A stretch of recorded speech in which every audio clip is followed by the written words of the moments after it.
Even poor people will be like, I don't want to be a drug addict because my family's going to think bad about that. Wow. Whereas here, there's people that'll shoot up in front of their parents.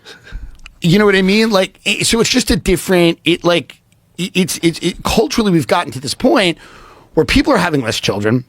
Family means very little. So then what has replaced that? It's clearly the state and corporations. And ideology. So they've replaced families and communities. Well, the ideology is your community because you're online most of the time. Yes. And a giant percentage of the interactions you have with people is on social media. So I think that, like, that world, we have a pretty secular world. What is that? That is so interesting. CBD. Interesting. Yeah. Interesting. I thought it was something that... No, it's a CBD vape. I thought it was somebody gave you something that's like you're about to transcend or something. Oh, no. I thought you were like, it's DMT. Imagine. I'm bored with you. I'm going somewhere else for a few minutes. When's the last time you've done DMT? It's been a while. Interesting. Yeah. Should I do it? Should we all do it? Yeah. I'm going to have a cigarette. Are you thinking about it? I'm thinking about maybe doing it. A lot of people have asked me about it. It's recently. Seems like that Spirit Molecule thing years ago was an awesome documentary. You know this Andrew Gallimore guy? Do you know what he's doing? So he's what is his exact discipline? Is he a psychologist? He's doing these things in a country where it's legal, where you fly there and you do a 5-hour DMT experience, like intravenous. He's a chemical pharmacologist, neurobiologist, and a writer. One of the world's leading experts on psychedelics. Very interesting guy. And he's creating this place. I forget what it's called. Do you remember the name of the place? No. A lot of people I know do ayahuasca. That's an orally active version of DMT. This thing seems a little crazier because they can kind of regulate the dose much better and they can keep you there for a long period of time. Eleusis. Okay. So like the Eleusinian mysteries from ancient Greece. So this place, it's in Baquia. Am I saying that right? In the Caribbean? In March of 2026. And the aim is to study DMTX and DMT entities and attempt to communicate with these entities. So one of the things that he's saying, so he was just on someone's podcast. Maybe Danny Jones? He was been on this podcast as well. But one of the things that he was saying was that they keep going to the same place. That you can they're actually trying to create a map of whatever this experience is.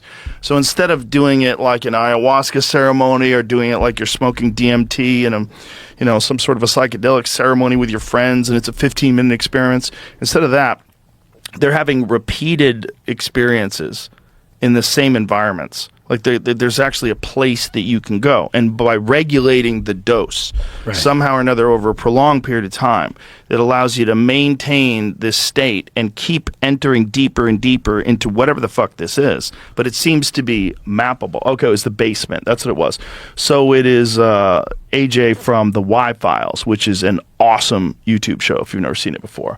And so he's talking about it doesn't take you to somewhere new. It unlocked what's always there. These guys they're trying to develop like maps of what this is. So they keep experiencing, they're charting out different entities that you experience, and there's a bunch of different ones that you experience. And one of them I've seen multiple times is jesters. Interesting. And these bizarre looking psychedelic jesters. Interesting. I wonder if they were the original jesters. I wonder if, like, the reason why jesters dress the way they do with these dangling things off their heads, because this is what you experience in the psychedelic state, and they're trying to recreate it. But what they've done when I've done it is mock me and make me realize that I'm taking myself seriously. Like, one time there was, like Fractal, there's millions of them. I don't know how many, and they were all giving me the finger like this. Wow. And I was like, and it was, and I said, I go, I take myself too seriously. They go, yes. And they were going like that. That's it. It was like there's little corrections of your psyche that take place during these experiences. Interesting. It's very weird. I'm scared to do it. Well, I'm scared I'll go in and it'll be fractals of J.D. Vance yelling at me. It's all George Soros. Yeah, it's all J.D. Vance going, you need to learn about AI. No, I don't know. I find it fascinating. Well, it is. It's definitely fascinating. Chase Hughes is just on the podcast, and he did it somewhere in the United States where they did some 5-hour DMT experience. And he was, it's like, changes you. Whatever you are now is a totally different version of who you were before you had that experience. Interesting. Which is like life overall, over, day after day, month after month, week after week, year after year. You become a different thing. You're a different person than you used to be. Sure. But sometimes an experience like a psychedelic experience can make it abrupt, and then you instantaneously become a different person. It's so fascinating because we are having all these conversations about aliens and entities and demons and whatever. I think it's connected. Yeah. I think what these psychedelic things allow you to do is experiencing things. You're experiencing things that are already there, that have been there all the time. You just lack the ability to see them. You're tuning into it pharmacologically. Like they're changing the chemistry of your brain. And it's not an alien chemical. That's the nutty part about it. DMT is produced by the human body. It's produced in the brain. It's produced in the liver. I think in the lungs. The releases when you die? I don't think maybe it's very poorly understood. There's been some work done on it. One of the big ones was Rick Strassman. He wrote a book called DMT, the Spirit Molecule, and he did this. It was really kind of brilliant. He had an FDA study that he got. This is all like government approved study on psychedelics under the guise he wants to find out how bad they are for you. Interesting. So he told them, we want to study the dangers of these drugs. And that's why he got all the money. Yeah, and so then he writes his book like, this shit's amazing. Smart. And by doing that and then studying, they studied the Cottonwood Research Foundation. They're studying where DMT is coming from. So like the thought was that it's coming from the pineal gland. So the pineal gland is like literally a third eye in the middle of your head. But now they think it's coming from the whole brain. They don't really. The human body produces it. That's the most important part. So the human body produces this the most potent of all psychedelic chemicals that transports you into another world. Like, how weird is it that the body produces a gateway to some other place? Now, whether it's perceived or a hallucination, the experience is the same. So you can get hung up all the time on you're just seeing things that aren't there. These are visions. Okay, maybe. Maybe what you're doing is experiencing something that's real. Like, it might not be something that you could put on a scale. It might not be something that you can measure with a ruler, but it doesn't mean it's not real. And I think we are very arrogant in our assumptions that we have an understanding of all that exists. With all that we know about bacteria and molecules and cells and the mitochondria and then subatomic particles and like what there's just the reality that we've observed is so fucking bizarre. The idea that we know what's real and what's not real, and you can say, "Oh, it's just a hallucination." This is the reality. Is you go to Tim Hortons, you get yourself a donut, and you go to work. Right. No, I think I have a feeling that what that experience is you being able to see something that exists around you. Well, a lot of people are very hopeful. I wasn't one of them per se, but this idea that we were on the edge of some disclosure, that the government was going to start telling us things about extraterrestrials, and remember that?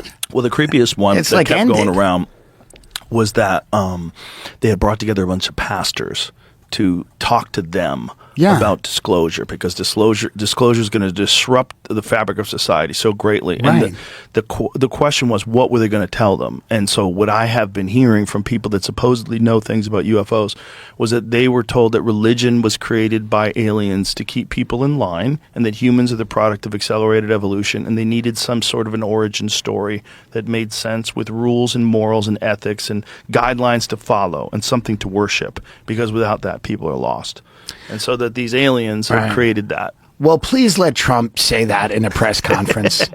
He's the president to say that. Yeah, I got to talk to him. He's the president with him to get on there and go, guys, listen, we don't know what's going on. The Straits of Hormuz, they're open, they're closed, they're open, they're closed. Who gives a fuck anymore? Anyway, there is no God. You were all created by aliens, and you were told a bunch of lies about it.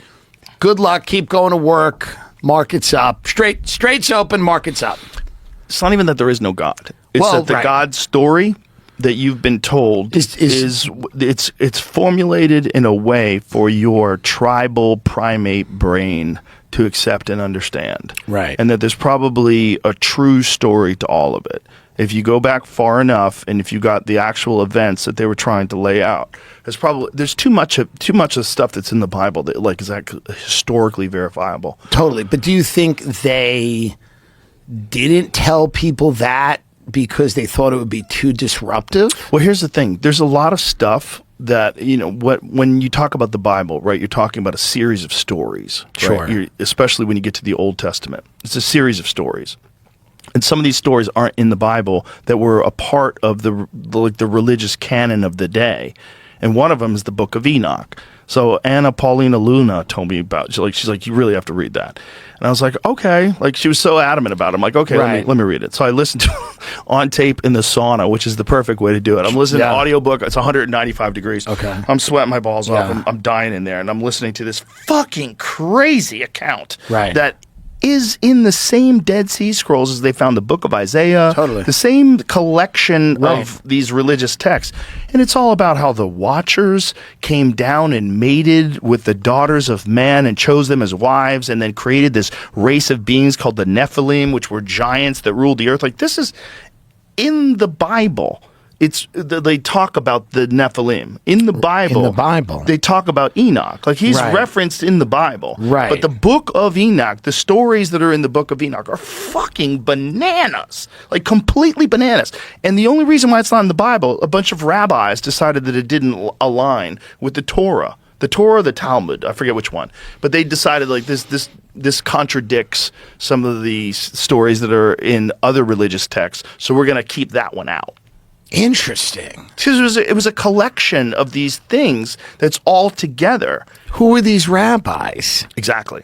Right. Well, I mean, who are all these people that wrote these things down? I have this bit where I read out of the Book of Ezekiel, and there's like the hilarious parts of the Book of Ezekiel, and then there's also parts that sound like they're talking about a UFO, like these profound experiences, and then other things where they're talking about a prostitute. It's very funny. Right. But this whole thing is a bunch of people's interpretations of stories written down, passed down generation to generation, written largely intact once it was an original piece. So like they found the Book of Isaiah in the Dead Sea Scrolls, and it's identical to the Book of Isaiah that is 1,000 years newer.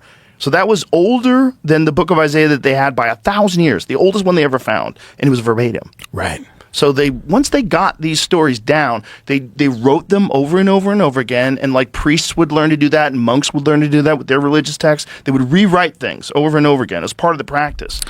And someone knows in some subterranean part of the government, they know something or many things that they're not going to tell people because it would be disturbing or disruptive. This was the story about Jimmy Carter. No, the story about Jimmy Carter was Jimmy Carter, I believe in 1969, he had some sort of a very strange UFO experience that was very real to him. Very bizarre, saw something. Yeah. And part of his thing was once he gets into office, he wants to tell people. The story is that he was briefed. They explained to him something about the reality of the UFO experience, like what it really is. And he was crying, that he wept openly. So what could that mean? Like, what would that mean? Well, he was kind of kind of a pussy. Is that what he was a bitch. And this Habitat for Humanity, I never understood. I thought it was. I think he's a genuinely good person. Of course he was. He built houses for people. Yeah, he was. Yeah. Never enriched himself. But he was also, if you read books about him, he was kind of an operator too. He was kind of he was into the peanut stuff, right? He was a peanut farmer or something. Yeah. He was, nobody gets to be he was sweetest. Like one of the sweetest of all the presidents. He was still the president. But so who is doing this It's just the men in black people from the depths of Raven Rock or Cheyenne military or wherever the hell they are. What they could be doing